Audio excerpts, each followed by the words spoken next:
everyone. This is going to be recording one of three for our missed lectures from class on September 13th. And we will be starting with chapter 38, which is the typical review of anatomy and normal assessment findings and things like that. So we will go ahead and jump right into that. Starting with a quick review of anatomy. So when we are talking about the GI system, we are including all organs from the mouth to the anus. There are multiple layers in each of the organs that are in the GI tract, and those consist of the inner mucosal lining, a submucosal connective tissue layer, a muscle layer, which plays that huge role in the peristalsis of our GI organs, which is the movement that propels food and different gastric acids and enzymes and things like that forward, and then an outer serosa layer. You don't need to get too caught up in this nervous system explanation here. Just know that when the parasympathetic nervous system is stimulated, that is actually the excitatory function in the GI system. So the parasympathetic nervous system is rest and digest. So that would mean that's when the GI tract is doing its thing and is its most active. In times when we are in fight or flight mode, which is when the sympathetic nervous system is stimulated, then our GI system would be inhibited and the majority of our blood would be shunted towards like our skeletal muscle, brain, and heart so that we can either fight or flight in those times of stress. The intrinsic nervous system that the GI system has operates independently from the central nervous system. But again, that gets pretty complex and it's not something you need to know in detail. It's just a fact to be aware of. Circulation is a little bit different as well in the GI system. When venous blood drains from GI organs, they will actually go to the liver first before returning to the heart via the inferior vena cava, because it's going to get like what's the word I'm looking for? Like cleaned out, filtered through the liver. Sorry, I had a total brain freeze there for a second. And the way that that blood gets to the liver is via the portal vein. And we'll talk about that in more detail, especially in the liver chapter. At rest, when the GI system is not like fully involved in digesting, then the organs get 25 to 30% of our body's cardiac output. When the GI system is actively digesting food after eating, then it's going to get 35% of our cardiac output. The abdominal cavity is protected by the peritoneum, which is very similar in concept to like our pericardial sac, which has an inner and outer parietal and visceral layer, and also the pleural lining, which has an inner and outer parietal and visceral layer. So completely the same concept here. The outer layer is the parietal layer that covers the abdominal wall, and then the inner layer is that visceral layer that's covering the inner organs. Also involved in the outer part of the abdominal cavity is the mesentery and omentum. And these two layers contain fat, the lymph system, and blood vessels. So one way that I especially hear about these organs, the mesentery and omentum, is because of trauma. Being a trauma nurse, I see patients, for example, injure their mesentery and omentum when they're in a blunt traumatic accident, like a motor vehicle collision, where even though they're wearing their seatbelt, which is great, and that probably saved their life, the seatbelt bruising can cause some minor or major injuries to their mesentery and omentum. And because they do contain that blood vessel system, that can cause some bleeding and potential for hypovolemic or hemorrhagic shock. So just something to keep in mind. It does play an important role in the GI system. And then the GI functions are pretty straightforward, things that we deal with on a daily basis and discuss tongue-tied, that we discuss on a much more regular basis than some of the concepts we talked about in like the neuroendocrine or cardiac system. So we're all familiar with what ingestion of food is and digestion and how we absorb them and how we eliminate. Like those are all very familiar concepts. But do please just kind of skim over page 829 to 832 for like a brief review of those 4 functions. And this is just a picture of the entire GI tract, beginning from the mouth, which has a lot of help in digestion already from the salivary glands, goes through the esophagus, down to the stomach. The liver, gallbladder, and pancreas play roles, entering into the small intestine through the common bile duct, which we'll talk about in more detail here in a minute. Then we have the small intestine, which is made up of the duodenum, jejunum, and ileum, and that's going from proximal to distal. The ileum turns into the large intestine in the right lower quadrant. So that's starting here in the lower right side of the abdomen. We have the ascending colon, the transverse colon, and the descending colon. The last part of the colon right before the rectum and anus is called the sigmoid colon. And then you can also see here organs such as the appendix, which we'll also be talking about in this section in the GI system chapters. So we'll go into more detail and break this down even further. So very quickly, again, we have an entire chapter to review the liver, the biliary tract, and the pancreas, but just briefly, the liver is the largest organ in the body. It has many, many, many functions. Some of the biggest ones are that it removes bacteria and toxins from the blood. It's involved in the portal circulatory system, which is what I was referring to earlier, where the blood from GI organs such as the stomach, intestines, spleen, and pancreas will go through the liver before it's returned to the heart to be like cleansed and filtered. The liver also produces bile, which is needed for fat digestion. So if we do not have bile, then we cannot properly digest fat. And then bilirubin is the breakdown of hemoglobin, and it is recycled for bile production, or it's excreted through the kidneys. So if our body has plenty of bile and we don't need the bilirubin, then we can just excrete it through the kidneys, and that's what actually gives our urine a yellow color. The bilirubin is. So again, bilirubin is the breakdown of hemoglobin, which is either used to create bile or just excreted through our pee. When we are talking about the biliary tract, we are talking about the gallbladder and the ducts that connect the gallbladder, the liver, and the duodenum. The duodenum is the most proximal part of the small intestine. The gallbladder is involved in the storage of bile.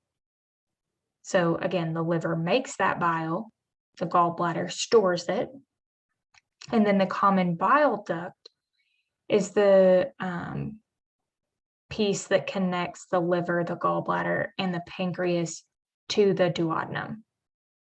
And the duodenum is what will receive bile for fat digestion. So I'm going to fast forward to this picture here, and you can see there's our big liver in red, then our gallbladder is in green, spleen's in pink, and the pancreas is in yellow. And this proximal portion of the small intestine is called the duodenum. So if you follow this gallbladder tract, this green tract, you see here that there's also some tracts coming off of the liver, and then it goes down and bypasses through the pancreas. So the gallbladder delivers bile, the liver produces other types of digestive proteins and properties that are needed for GI function, and then the pancreas produces digestive enzymes, and they all flow and come together through the common bile duct to deliver each of their things, the bile or the digestive enzymes, etc., into the duodenum. So if we go back to that previous slide, the pancreas, we talked about previously in the endocrine system, especially in our diabetes chapter, but we're now going to focus on those exocrine functions, which is what they do to help with digestion. They produce and release enzymes that digest our food. So there's that picture. Briefly talking about some of the subjective assessment findings in our patients. HPI is history of presenting illness. This is an incredibly common complaint for people to seek healthcare provider attention for. So abdominal pain, nausea, vomiting, diarrhea, constipation, indigestion, excessive gas, bloating, distension. I mean, these are all things we've personally had experience with. We've all taken care of patients or family members have had these complaints. It's very common to happen, especially because there's so many organs in our abdominal cavity and so many reasons why it could be upset. Hematemesis is vomiting blood. Melena is dark, terry stools, which means we're pooping blood. Trouble swallowing or dysphagia, I always pronounce that incorrectly, is the other term for it, can be a GI system issue, especially because we're not receiving nutrition appropriately. And then rectal bleeding, like frank rectal bleeding. All of these can be attributed to some kind of GI organ problem. PMH is past medical history, so we definitely want to know if the patients have any kind of past medical history involving the GI system, such as reflux or GERD, gastritis, hepatitis. Colitis, hepatitis is inflammation of the liver. Colitis is inflammation of the colon. Hernias, gallstones, hemorrhoids, peptic ulcers, cancer, and diverticula. And we'll actually go through all of these things in future chapters here. Table 38.6 lists out common abdominal surgeries, and you do need to be familiar with these prefixes and suffixes and what they mean. Again, if I give you one of those surgery names on the exam, I'm not going to explain what they are. You just are required to know that from like a medical terminology standpoint. Medications can certainly play a role in our GI system function. I mean, how many times do we hear that medications have GI side effects such as nausea, vomiting, diarrhea, abdominal cramping, constipation, like, oh gosh, it's just like almost every med has that as a side effect. Acetaminophen is also Tylenol.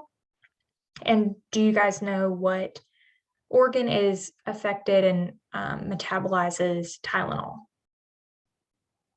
If you said the liver, then you are correct. So if a patient has any kind of liver disorder or dysfunction, then they should not take Tylenol. It can build up in their system and cause toxicity. NSAIDs are non-steroidal anti-inflammatory drugs. Those are things like your ibuprofen, Aleve, aspirin, naproxen, all those good things. So we don't want to take those medications if we have gastritis or other kind of stomach peptic ulcers or stomach ulcers, because they increase a patient's risk of bleeding in the stomach and GI tract. And then antibiotics. We all know that antibiotics improperly taken can cause antibiotic resistance. They also at a baseline can cause nausea, vomiting, and diarrhea. There's some pretty strong medications. Not only do they kill harmful bacteria, but they kill your normal flora that's in your abdomen and your GI organs. And that can lead to secondary infections such as C. diff, so Clostridium difficile. And I'm sure most of you guys have taken care of patients who have C. diff, so you're familiar with that.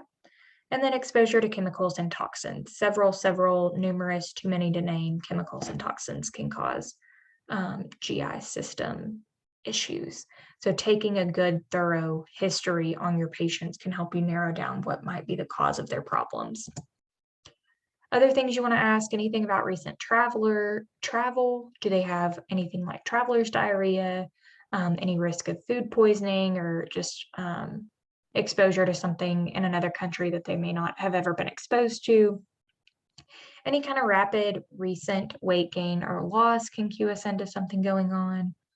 Alcohol, tobacco, and illicit drugs can certainly cause GI complaints, and we want to know about what their normal social history and patterns are. What's their normal nutritional intake look like? What's their normal elimination patterns? Some of us are used to having a bowel movement every single day, sometimes more than once a day. Sometimes people don't go but once every 4 days. So you need to know what the patient's normal is, because for me, if I didn't go to the bathroom but once every 4 days, I would certainly be constipated because I normally go every single day. But if somebody doesn't go every single day and they're an every 4 day pooper and they started going every day, that might be indicative of something being wrong. Like to them, that might be too much, and that might be like diarrhea to them. So you just have to know what the patient's normal is and what should be expected for them. And then what is the patient's activity and exercise patterns on a regular basis? The more activity and exercise a person gets, the lower their risk of things like constipation and slow motility in their GI system. So that is something good to be aware of. Also, if the patient's on any prescription medications like opioids for some kind of chronic pain issue, then they may also have chronic issues with constipation. So just keep that in mind. This picture just shows, as you're assessing a patient objectively and you're palpating and auscultating this is just showing us what organs are in each quadrant. And if a patient can kind of pinpoint where their pain is coming from, then it can pinpoint what organ might be involved. So also reference table 38.9, which shows us normal assessment findings in the GI system. It's pretty basic stuff, but just kind of review that. And then table 38.8 gives a more comprehensive list of the structures that are located in these regions. So your right side, upper and lower quadrant, and your left side, upper and lower quadrant, as well as your epigastric region, which is just, that lower sternal, just below the xiphoid area, and then your periumbilical region, which is surrounding your belly button. So it can really cue us in on what kind of labs to order, what diagnostic tests might be indicated to narrow down what the patient's problem is. Now we're going to talk about different common diagnostic studies that we can do for patients. We can certainly do things like a KUB, which is an X-ray of the abdomen. KUB stands for kidney, ureter, and bladder X-ray. That's real basic. It tells us in terms of all of these diagnostic studies the least amount about the patient, but it's still utilized frequently, especially if we're going to confirm tube placement of like a gastric tube or anything like that. Excuse me. And you can also do abdominal CT scans. Most abdominal CT scans do require contrast via the IV or oral contrast dye. So that's something to keep in mind because we will want to, kind of highlight the organs with that contrast dye to get a good idea of what's going on. Other types of diagnostic studies that you may not be aware of, something called an EGD, which is an esophagogastroduodenoscopy. So oscopy means it's done in the endoscopy suite. Esophago is esophagus, gastro is stomach, and duodeno is the duodenum, which is that proximal part of the small intestine.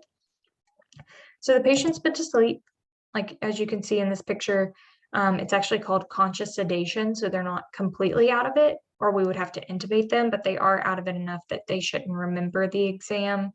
And they should be in like very much a dreamlike state. And we'll put a bite block in, and then we will insert this lighted camera through their, again, just as the name states, through their esophagus, their stomach, and their proximal small intestine to see if there is any kind of like ulcers, bleeding, any abnormal tissue. We can obtain biopsy tissues through this. And as you can see, that camera shows our inner mucosal lining here, so we can get a good picture of what's going on. This tells us again that biopsies can be done. It can diagnose inflammations, ulcerations, tumors, bleeding varices. We'll talk about those more in the future chapters. For this exam, you do need to be NPO 8 hours prior, just because you don't want to put the patient at risk of any kind of aspiration or vomiting. Consent is required because it is an invasive procedure, and then the patient needs to be NPO after this exam until their gag reflex returns, which is not very long. I mean, depending on what medications, sedation medications they received, you just wait for that to be the half-life to occur and the patient starts waking up more. We also want to check their vital signs, including their temperature, every 15 to 30 minutes after the procedure for the first 1 to 2 hours, depending on what the doctor prefers, because we want to monitor for any signs of complications. In particular, if there's an increased temperature, then that can be a sign of an intestinal perforation. So we would definitely want to be on top of that. Colonoscopy, very similar to the EGD, which is also sometimes called an upper GI scope because it's going again through the mouth and viewing the esophagus and the stomach and the duodenum. And the colonoscopy is doing the opposite. It's a scope of the colon. So we're going in through the rectum and anus. There's a camera, a lit camera, so that we can see, just like we were talking about with the EGD. You can see normal tissue illustrated down here, what a polyp would look like, what diverticulosis looks like, and what cancer might look like. So again, all of this will come together better when we talk about all of these conditions, but this is your introduction to it right now. Biopsies can be done this way as well. Again, it's an invasive procedure, so consent does have to be signed. And then in order to get a clear view of the large intestine, we have to remove poop from the system. So poop would definitely get in the way. And so how we do that is by giving bowel prep.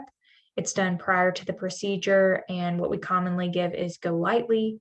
If the patient is unable to drink Go Lightly or it's not working like it should, then we will give laxatives and even enemas. So in the kind of what we talk about is that we want the patients to poop until clear, meaning like what they are pooping should be clear, absolutely no fecal matter coming out of their anus. They will also have conscious sedation during this procedure because it would certainly be uncomfortable. And then after the procedure, observe for rectal bleeding. We did do an invasive procedure, so there's always a risk for bleeding. And then check their vital signs just like you do for the EGD for 1 to 2 hours after. An ERCP means endoscopic retrograde cholangiopancreatography.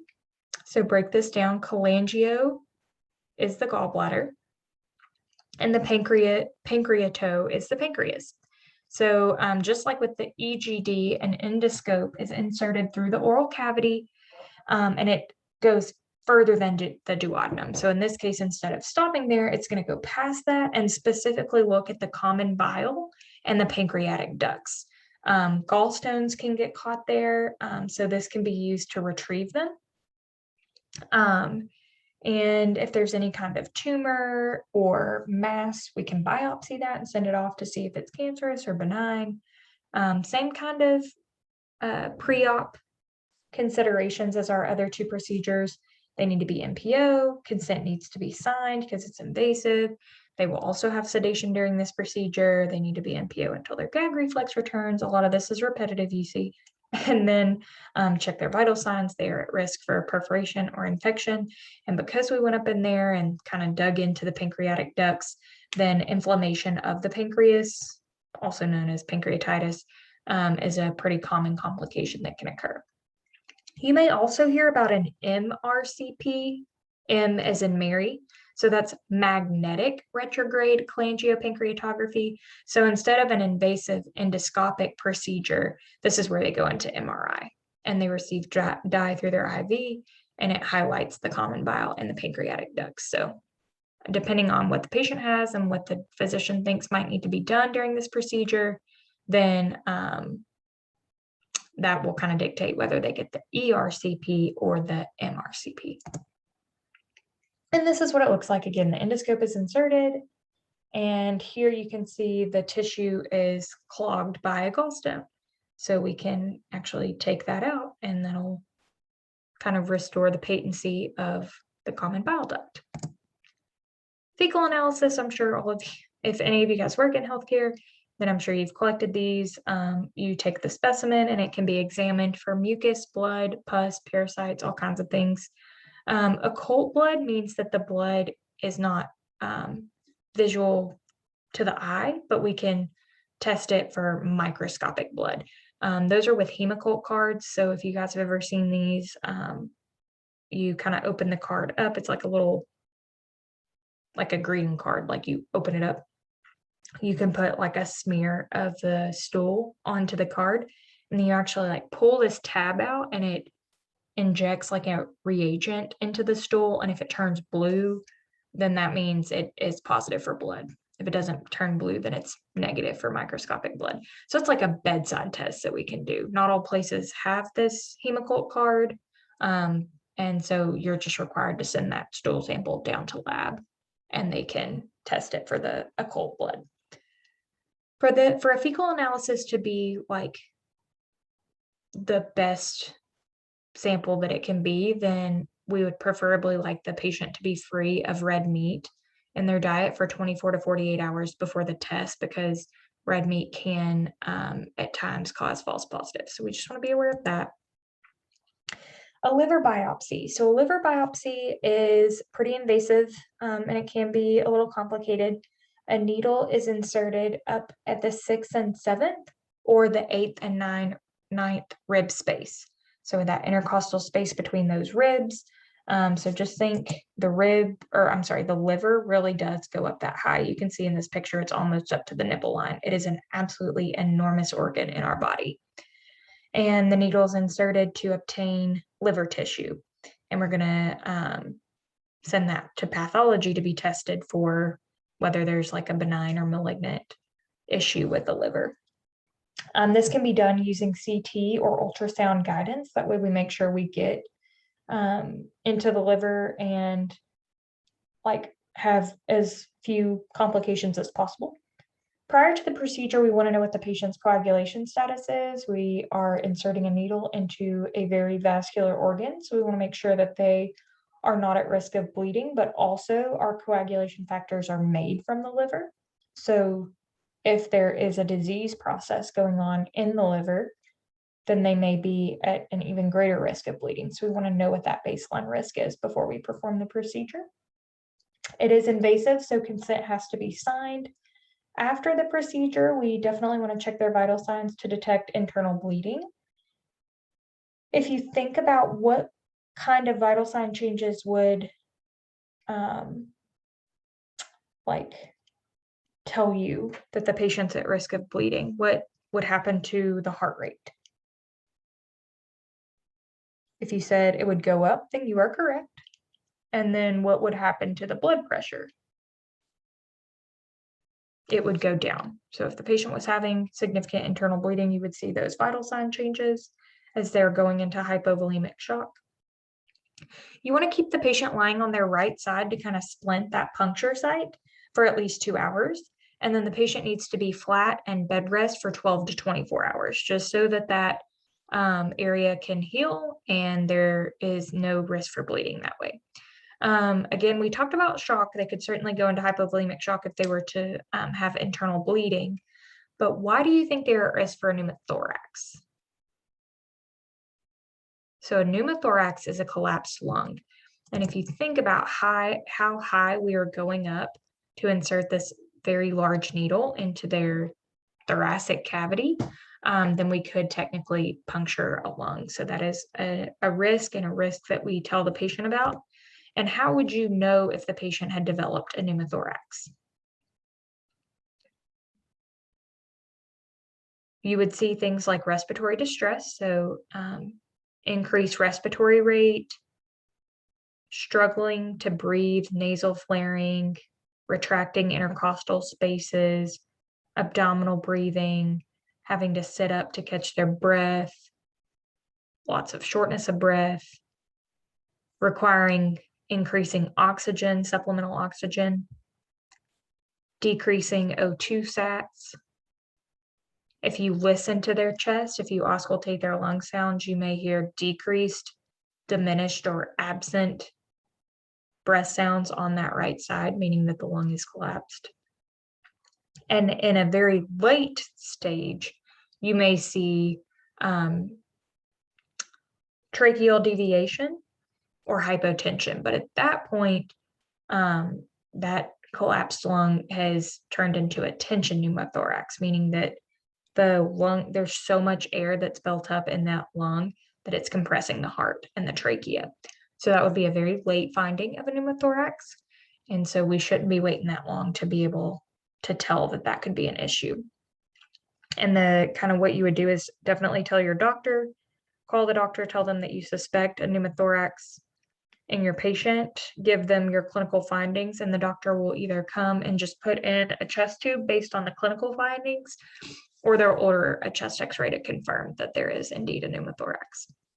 And then a liver biopsy is done with local anesthesia. So things like lidocaine are injected into the area where they're going to insert the needle, and they'll get pain medicine, sometimes conscious sedation medicine to get them through, but they don't need to be like completely put under or intubated for this procedure.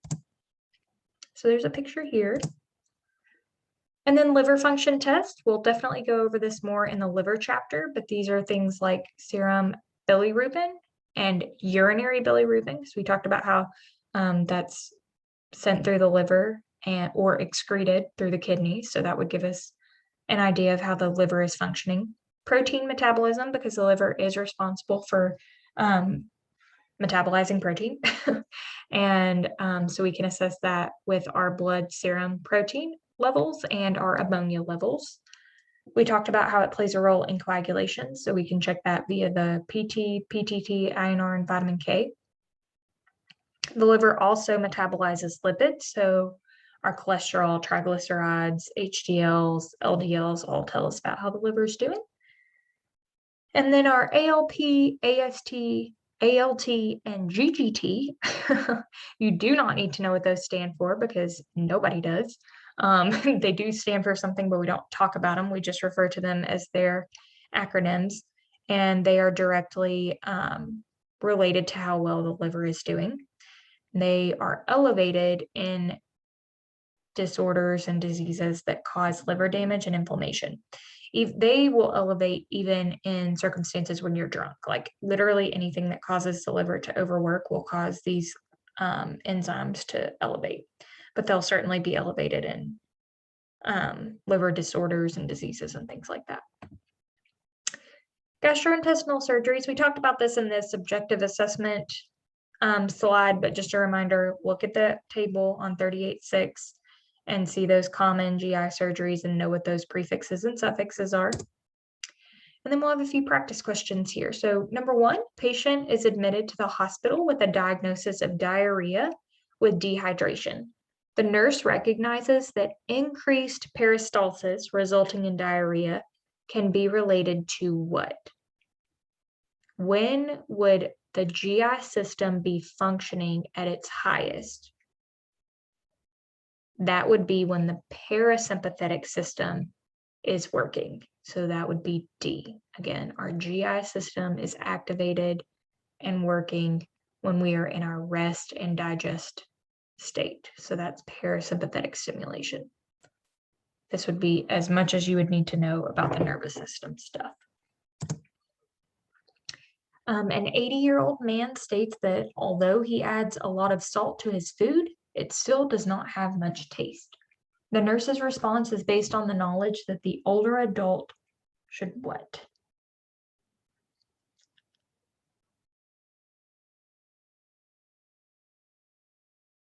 And if you thought B, that is correct. He has had a loss of some taste buds, especially for sweet and salt.